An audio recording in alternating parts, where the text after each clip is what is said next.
નમસ્કાર મિત્રો, અમારા નવા વિડીયોમાં આપ સૌનું હાર્દિક સ્વાગત છે।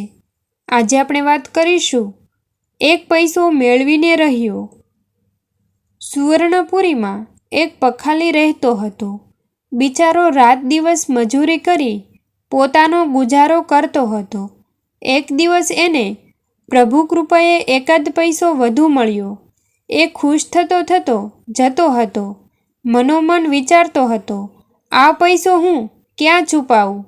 અચાનક એની નજર નગરીના કિલ્લાની દિવાલ પર પડી। તે દિવાલ પાસે પહોંચ્યો। દિવાલ ઈંટોથી છણાયેલી હતી। એણે જોયું, દિવાલની એક ઈંટ સહેજ ઢીલી હતી। જમીનથી ગણી તો એ 11મી ઈંટ હતી। પખાલીએ એ ઈંટ સાચવીને કાઢી અને જગ્યામાં પૈસો મૂકી દઈ ફરી ગોઠવી દીધી। કેટલાક સમય પછી પખાલીએ એક છોકરી સાથે લગ્ન કર્યું। એક દિવસની વાત છે, સુવર્ણપુરીમાં મેળો ભરાયો હતો। પખાલીની પત્નીએ કહ્યું, કેવો મજાનો મેળો જામ્યો છે। આપણે પણ મેળામાં મોજ મસ્તી કરત, પણ પૈસા વિના કેવી રીતે જોઈએ? પખાલી બોલ્યો, મારી પાસે એક પૈસો છે, હું હમણાં જ જઈને લઈ આવું છું। પત્ની બોલી, તો જાઓ, પણ જલ્દી આવજો। ભારે ગરમી હતી। એ દોડતો જઈ રહ્યો હતો। બનાવકાળને એ સમયે રાજા ઝરૂખામાં ઊભો જોઈ રહ્યો હતો। રાજાને થયું, આ પખાલી આટલી ગરમીમાં ઉઘાડે પગે ખુશ થતો ક્યાં જાય છે? રાજાએ સૈનિકને પખાલીને પકડી લાવવા હુકમ કર્યો। સૈનિકો દોડ્યા। ચાલ, રાજાજી તને બોલાવે છે। પખાલીને દોડતો અટકાવી પકડી રાજા પાસે હાજર કર્યો।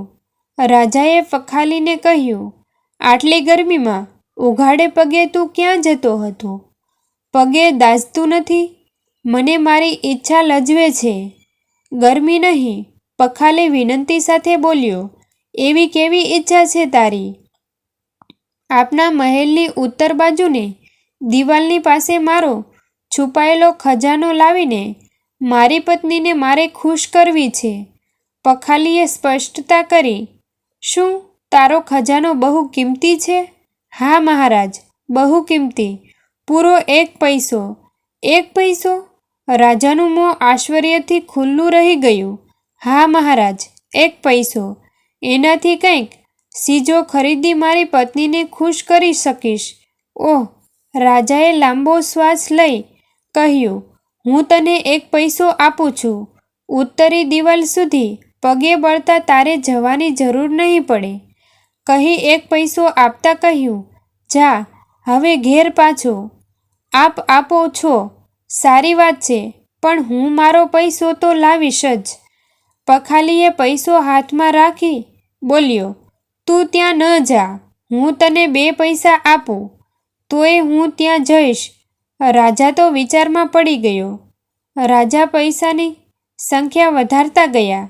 2 થી 4, 4 થી 12, 12 થી 200, 200 થી 1000, લાખ સુધી આંકડો પહોંચાડ્યો।